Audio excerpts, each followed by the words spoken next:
If you want a nicer way to store something like your toiletries or beauty products in a more elegant way, I'm going to share with you how I made this upcycle from a cardboard box. To prepare your box, just trim off the flaps off the top of the box and create a lid with a hinge by hot gluing a piece on and cutting it, trimming it to fit. After you determine the cuts of fabric they're going to fit around the different parts of the box, you're going to start by gluing them in. This glue is called Surebonder and it is my favorite brand of hot glue. It has a really nice hold to it. Start on the inside of the front of the box and add some glue on the inside of the lip there and adhere the fabric around. And continue around the box and make sure the fabric is placed evenly and not shifting.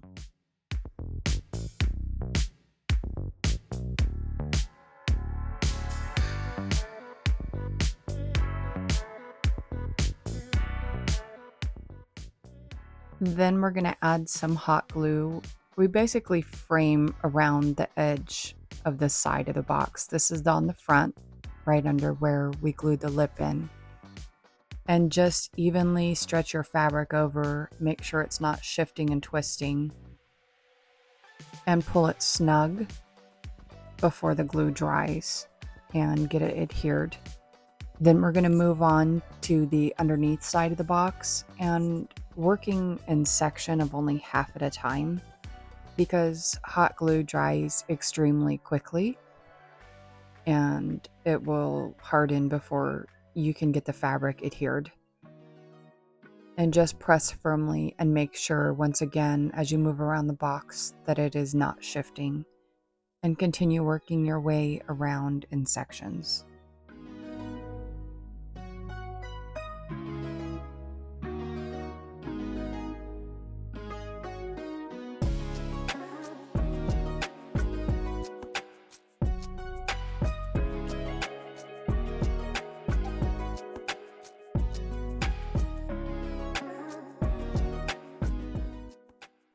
This tool is called a bone folder and I'm just using it to press the edges that are really short so I don't burn my fingers with the glue.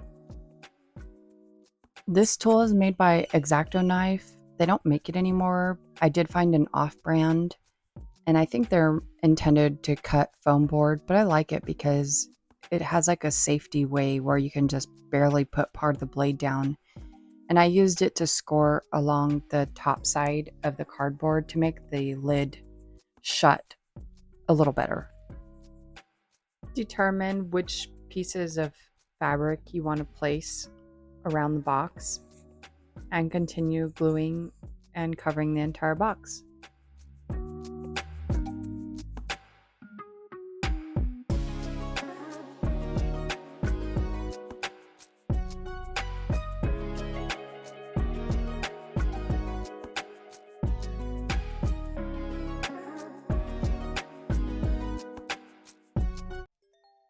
Here you can see an extra piece of batting is used to make the lid padded.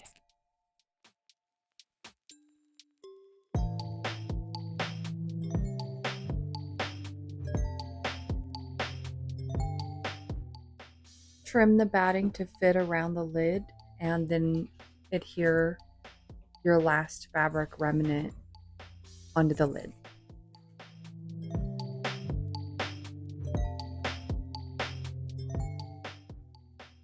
Now you could stop after this step because the box looks great just wrapped in fabric.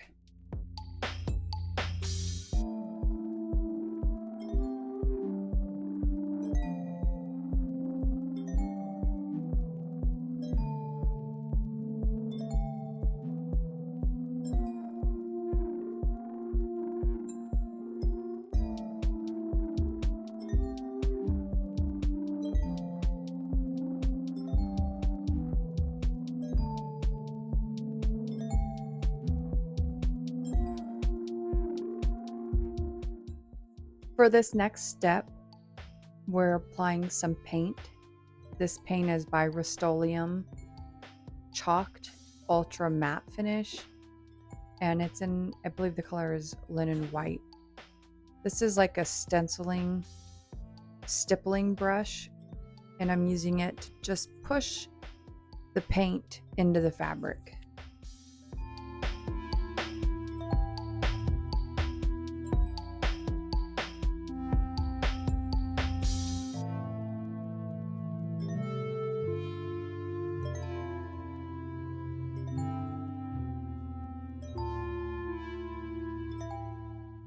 And here you can see the box has been coated twice and dried overnight.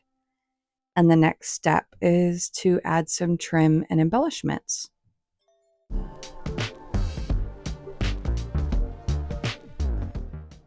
Now I cut these pieces of trim out with my Cricut Maker 3 machine on, it's sort of a cereal box. It's like a cereal bar kind of thing.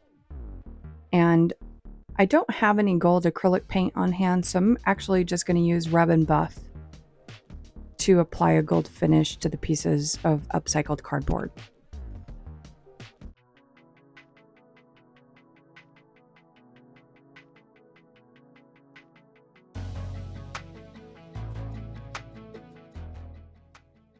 This is another optional step, adding this piece of lace. This is a fabric remnant that was thrifted.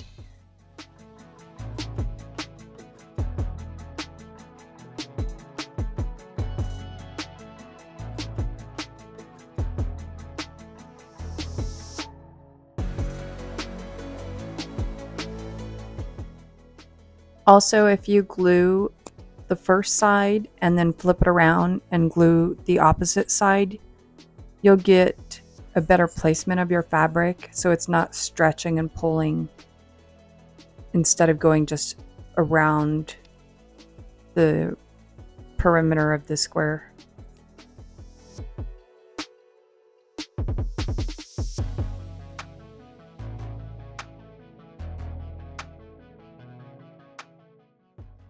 This is a remnant of some ribbon, and it's a combination of like lace and little pearls. And I'm attaching it around the top of the box. But you can see here where I'm gluing about an inch first and letting it harden or cure so it holds in place, and then I'm going to continue around the perimeter or edge of the top of the box.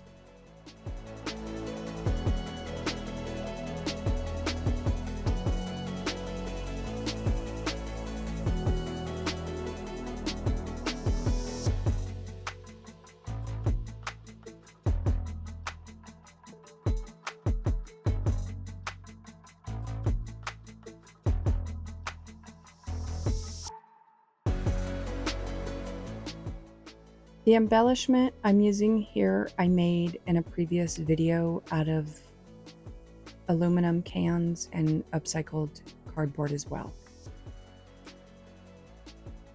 You just have to try to position it and center it perfectly because you only have one go at this once you get the glue applied, and it does dry very quickly because it's hot glue. Now some more trim is being added around this top edge of the box with hot glue, and this is the trim that I made on my Cricut Maker 3.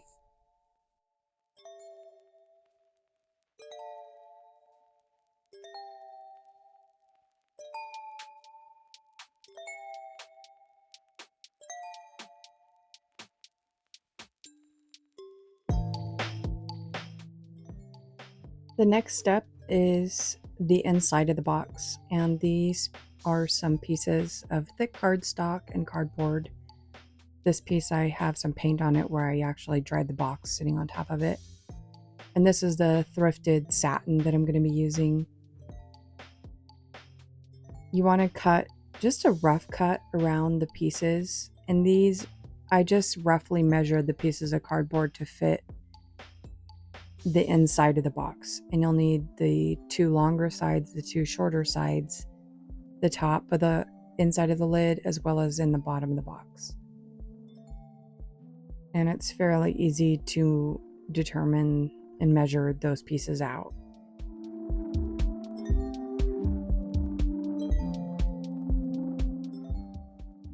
I'm also going to use some of that same batting that I used on the top of the lid as well to give a little bit of padding. The satin is a little bit wrinkly, and I'm going to iron it very quickly just to get most of the wrinkles out. And I'm using this wool ironing pad, which I really enjoy because it's small and it fits in my desk space really nicely.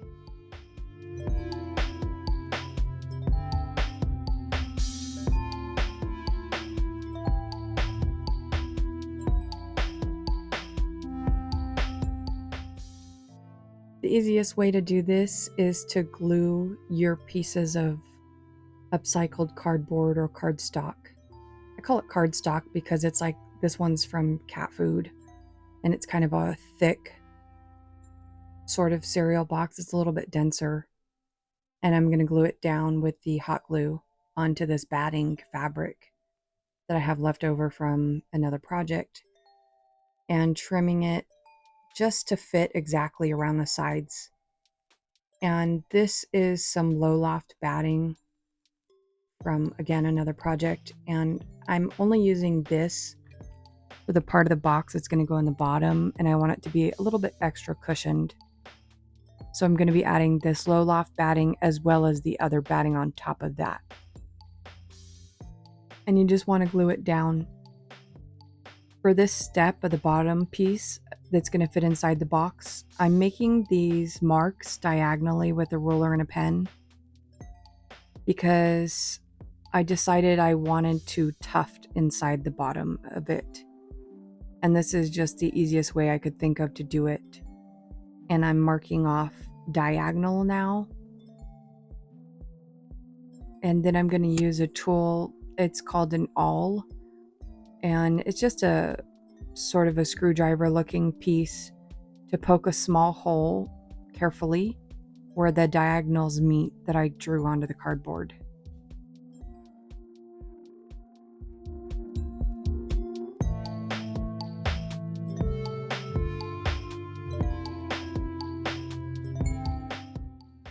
I'm going to glue the satin around the pieces of cardstock, I'm going to refer to it as.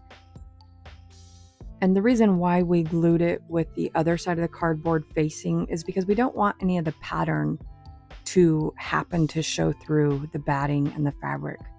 So you want to use the blank side of the cardboard that actually will be facing out on your project.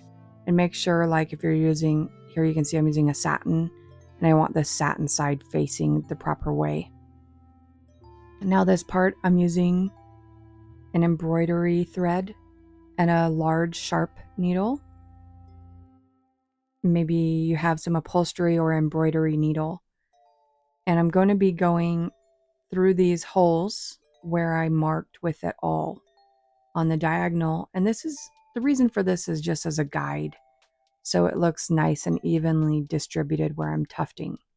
Now, because I am using a very sharp upholstery-like needle, the holes poked from the awl weren't necessary. I can go straight through the cardboard, and occasionally I do because it helps to keep the thread taut. And you just want to go back in no particular order. I'm just making my way alongside the box. And as I reached about the middle, I had to rethread once again. And every time you start with a new thread, you want to tie it off. After those steps of covering the satin on the cardstock, we're going to adhere them to the inside of the box with some of my favorite hot glue. And I started with the inside of the back.